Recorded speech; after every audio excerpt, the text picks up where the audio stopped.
time, so we're just a little in a hurry because our next speaker has a hard stop. So we're going to do a quicker version. It's indeed an honor and a pleasure to invite DJ Patil onto the stage. DJ. So guys, one quick introduction of DJ Patil.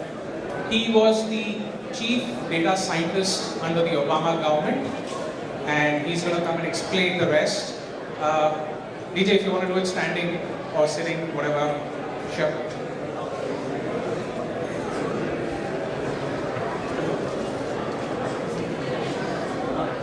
So, folks, we'll keep it fairly straightforward. DJ has helped a lot of Indian companies and companies in their product development. He's been a chief architect at various stages, and I think let's stick to the product development side today.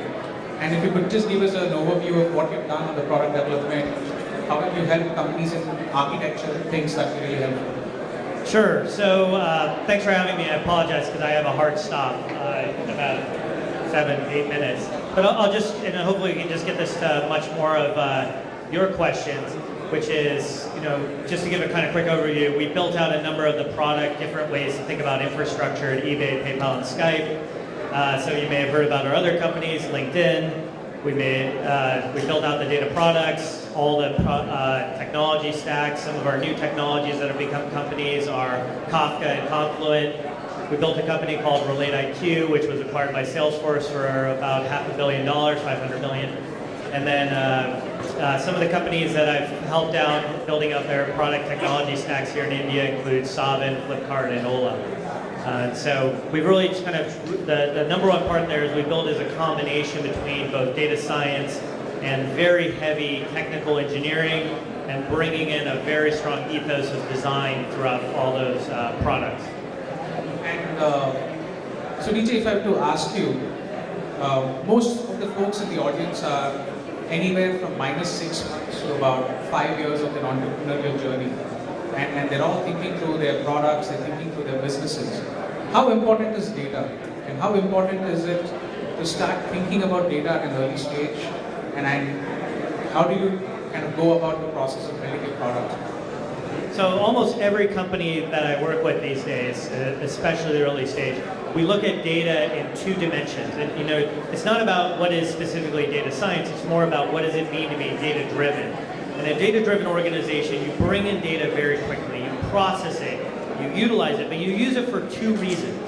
Number one, to navigate the competitive landscape, to make faster decisions, and the second is to build data products. And most of the time we think of a data product as something that puts more imagery or more data visibly in front of you, but the most sophisticated data products actually don't show you any data at all. The self-driving car is a data product. A weather app that just shows you icon is an app. And all companies today that are really accelerating have a strategy around those two components. What do I do in terms of being smarter every day with the data? And the second part is how do I take and turn data into something more valuable so I can compete over the long term? It's something that compounds rather than is linear growth in terms of development. Could you elaborate on the S case on a no-name basis? Can you say more? Tell us a case. Sure. So in the case of RelateIQ, one of the things, RelateIQ was a CRM system to help you understand relationships and track better. And most people think Salesforce, this is why Salesforce acquired us, is that most of those products really aren't that interesting in that they help you. Like, why are you entering your phone number if that phone number is already in an email? So it starts to auto-populate and start thinking about things and giving you suggestions on how you can make better decisions. To do that, you need a lot of data to start. So how do you actually structure that so that you're able to get more data? And as you get more data, that moves it faster. And that's one of the reasons why RelateIQ was acquired for so much money, is that it had figured out, unlike any other company, that if you start getting this data cycle going, it's going to be astronomical in what it can do. The same theory was true for LinkedIn. LinkedIn very early on had stalled in terms of growth, but once we started to build the products in a way that unlocked the data, things like people let me know who viewed my profile, when you post a job, it gives you the top talent, all those recommendations, search. those turned out to be some of the most disproportionate drivers in bringing both users to the site as well as user flow. Oh, so much for my catching ability today. But that's the thing that I would strongly emphasize for all of you is think about how you're going to make data come alive. So, one of the problems that entrepreneurs in India have is they haven't been seriously looking at Indian problems. Most of them have been kind of bringing borrowed, business models into India and then trying to retrofit it to Indian needs. But I think there's a lot of opportunity for entrepreneurs over here in the room when it comes to healthcare, when it comes to infrastructure in India, when it comes to poverty alleviation. And one such thing is, the financial inclusion which the government has kind of started through its Aadhaar and UID programs and things like that. What are your thoughts on maybe infrastructure and healthcare especially, and the rural market in India? How do you think these guys can start looking at it a little more in detail? Yeah, so the number one takeaway that I'd have for all of you is really start to think about how is data going to unlock the potential for everyone. One of the things that I see that is very problematic in most startups is if you look at the market dynamics and you look at where their footprint is, things are very small. And the idea is that those things, unless they have the opportunity to open up to much bigger, they're just not that interesting in terms of companies. And so I would encourage you to think about what does it take to have a bigger footprint to lift people up. What we're seeing strongly happen in Silicon Valley in particular is people are taking on bigger missions to see what they can do. Just as an example, if you look at some of the largest fundraisers over the last few months, they've all been in the healthcare space. So Grail Bio, which is going after cancer problem, raised over $1 billion. You have companies like Tesla, obviously, that are thinking of not just cars, but how to transform the entire energy sector. But we also have colored genomics and other type of players that are coming up. So the part there is how do we lift up everybody? In the case here for India, one of the things that I think is most interesting is the ability to think about clean water, feeding everybody, addressing poverty, healthcare, and obviously smart cities. One of the things that I fear for India is in the best position to capitalize and build a technology for smart cities and the Internet of Things. The investment's already being put in place, but I don't see the tech companies that are coming in. All the companies that are benefiting or building for Internet of Things are primarily US based. There's a few in UK, and there may be, and I apologize if I don't know those that are here in India, but I see at least from the dollars flow and those, that I just don't see that aspect. And I think it would be a missed opportunity for companies to capitalize on that. So how many folks in the IoT space over here? Perfect. Do more. Build more. Go faster. Like there's no, I want to emphasize, if you look at these technology stacks that sit underneath all these companies right now, Hadoop, Kafka, Mesosphere, the technologies and the companies, those are all US based. Why are those US based? There's no reason. If those problem sets are being worked on here in India, you should be inventing and coming up with those technologies. There's no one cares if you're a contributor in India or the US. Those days are gone. It's GitHub and it's a world of just putting things out there on Apache. So we need to see that kind of investment here in India to drive the cycle forward, and that's going to encourage a different level of sophistication of products that can be unleashed. Otherwise, everyone else is going to benefit from what India lays out as an infrastructure. And that would just be an incredible missed opportunity. And how many of you are actually building products for the rural sectors and masses in India?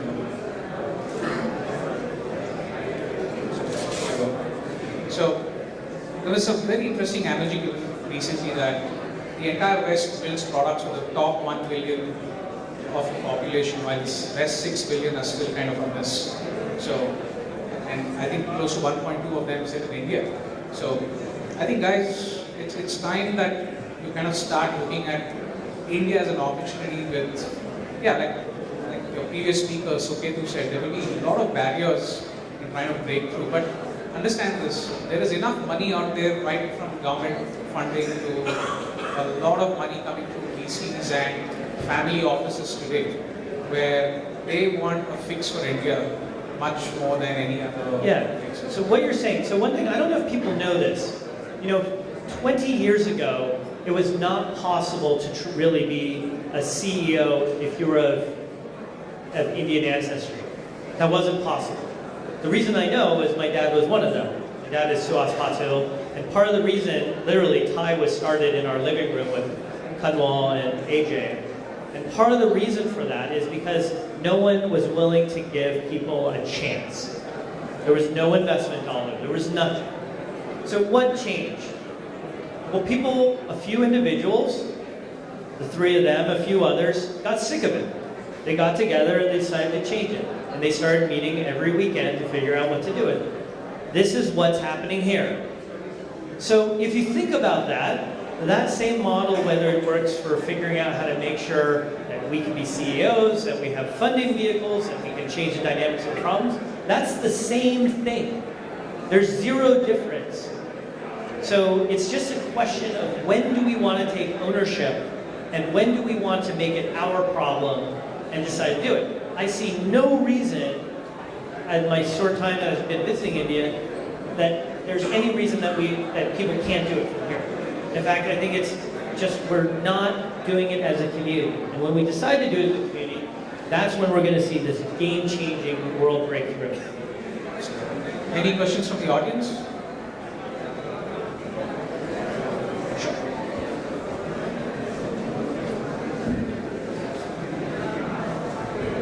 Great to see you in person. I've watched a lot of your videos on YouTube. Since you have a data background, data science background, don't you think that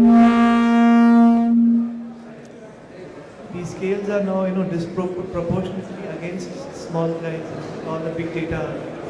So, all these Fanga companies trying to every new data piece which comes in, makes their algorithms better.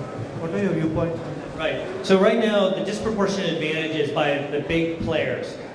Not only do they have the infrastructure, but the system feeds back on itself where they get better and better data overall.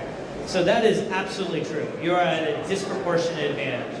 So you have to catch and figure out how to create not just the data coming in, but the data plus the entire experience. And when the data and the experience of the product flow comes together, they're not going to be able to build out the product flow in such a way that it is really designed to elicit better quality data, bring more data in, and actually be more interesting to use. Every company that has come up from underneath has figured out, including Related IQ, we knew we weren't going to have any data relative to LinkedIn or other big players.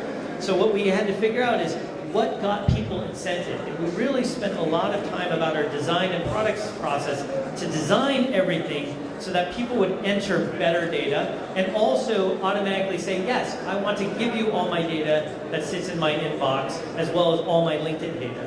And so very quickly what happened is the rate, the first derivative and the second derivative of information that we were getting compared to everyone else was dramatically in our favor. And so don't just look at volume, look at the rate and acceleration of that data that's coming in. That's the stuff that you want to unlock. And that's what will get you there. So, apologize, but I have to go to a government meeting. Thanks a lot, DJ. Thanks a lot, folks. Thank you. Move on to the next one.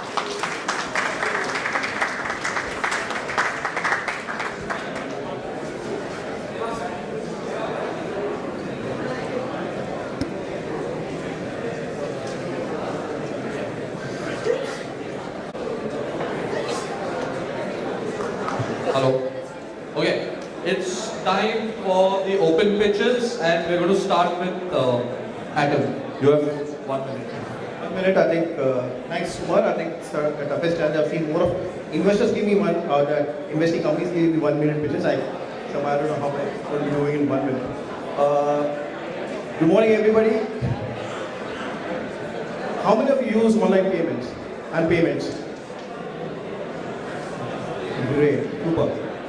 Simply said, we are a payment company, we are a payment service provider providing technology and services for both online as well as offline merchants and businesses who want to power the payments. We have been there in the business for close to about 11 years right now, and we have been working across more than 100,000 merchants right now. So a lot of people do not know about us because we don't spend our money on branding and other things around. I don't think that's a wrong idea, but of course we've been more focused on the customer and more focused on our merchants and have gone and signed up a lot of merchants. We are out here basically look at, I think, Tie Smasher. This is Kumar just gave me about 30 minutes back. He told me that he would make a 1 minute pitch. And I said, what do we look out here for? So in Tie Smasher, I think for us this event is very important, and what we're looking out for two things. One, customers always, because whichever startups want to sign up for payment gateways, we are right out here. We can always help you in terms of what we can do for you for enabling your payments. And second is smart people who we can work with, who would like to work with us on doing a lot more stuff on payments. Because it's not about generally giving simple or commodity payment solutions. We work beyond that. We have been working with a lot of larger education institutions like IITs and basically Manipal universities. We work with a lot of governments. We work practically most of the financial services players with their online payment needs. So anybody who requires basically payment gateways or payment services, both online as well as on the offline, on their stores or anything else, we are there for you. And people who would like to work and who would like to intern with us, people who would like to work for us, please do feel free to sign up and come down to us. We're happy to take people in, and we need really, really smart people to work for us. Thank you very much. Thank you, Devang. So just to summarize, if you need a payment solution, Devang. If you are looking to work with a startup, Devang. And Adam Technology. Thank you. Okay, anybody else for an open pitch? Come on. Quickly.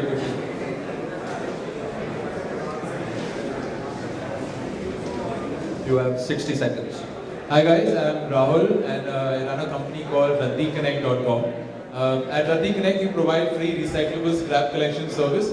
So your paper, plastic, metal and glass that you discard from your house, office or institution, we come to your place and have it collected. Make sure it gets recycled.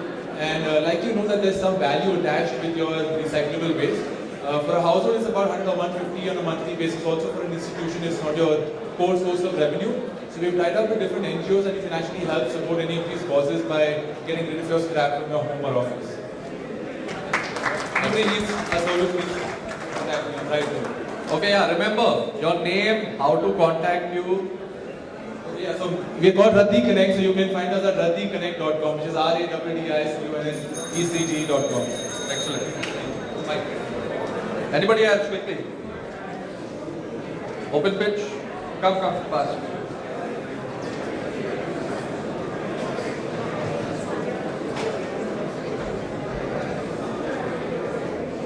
Hello friends, very good morning. Sorry, it's good afternoon.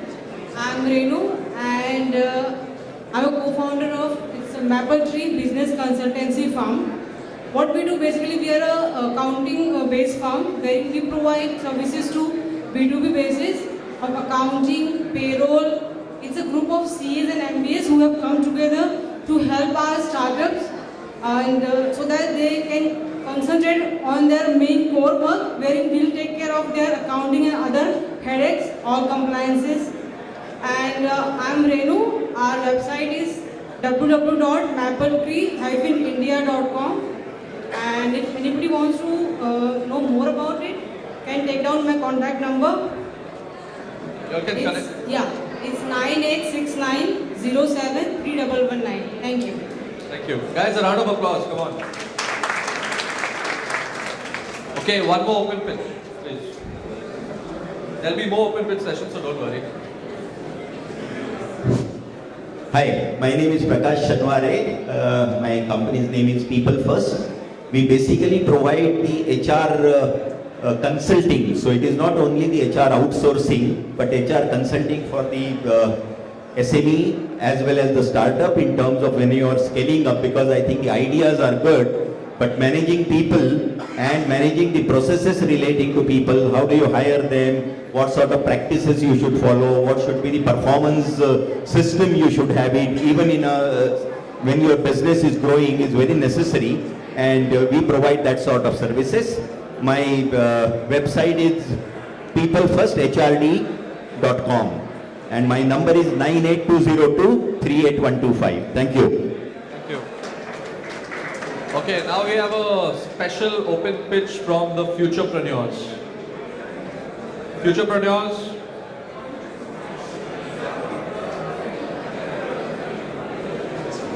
You can put it on the chair.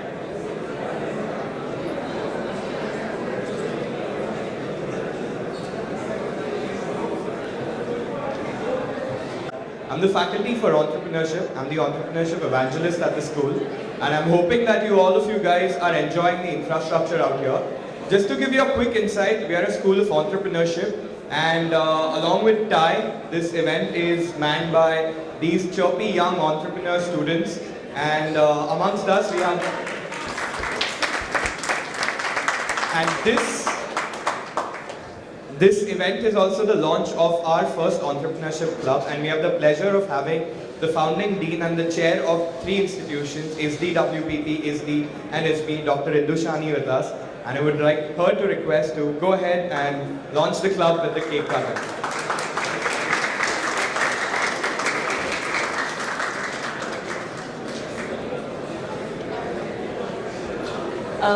Good afternoon, all of you. I was told by my students, don't come up here. You're going to get a lot of these smash balls.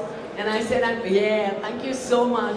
And I said, I'm ready for them, because if that's what thrills you all, and if that gives the schools the future, the new age education that we are trying to bring in here. I don't know how many of you know, but we're running 3 schools here, running the School of Design, is running the School of Communication, running the School of Management and Entrepreneurship. These are young students from our entrepreneurship school.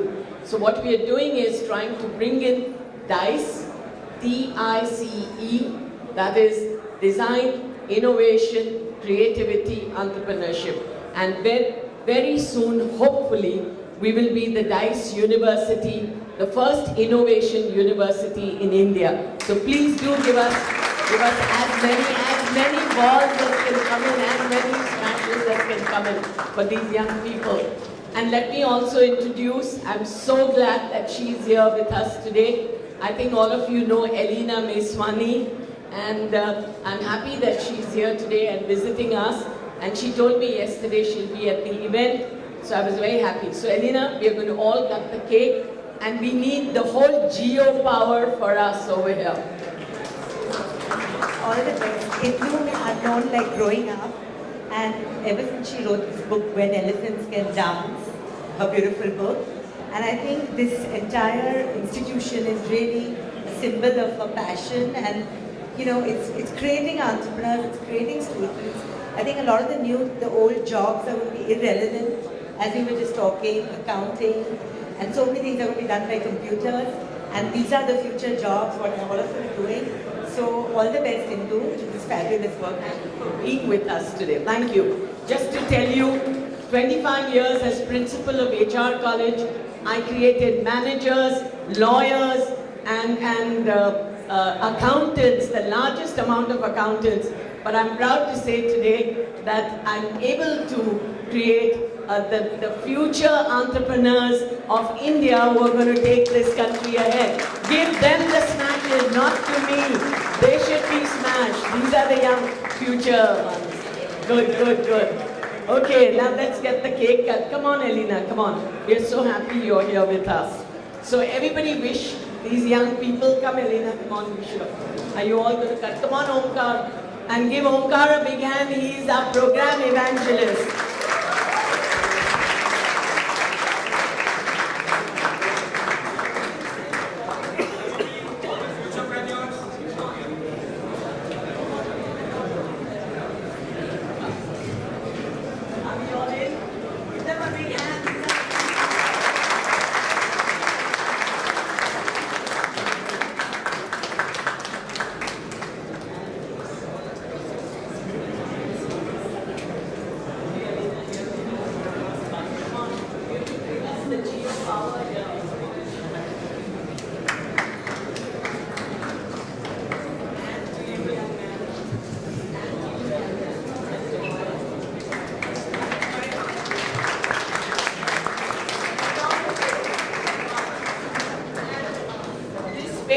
Meant for entrepreneurs, this space is meant for we've created this ecosystem for you. Please come, please use it, be a part of our ecosystem. Most welcome, anytime. Just don't wait for the Thai events. They do very few events. We do events every day, come over. Alright? Okay.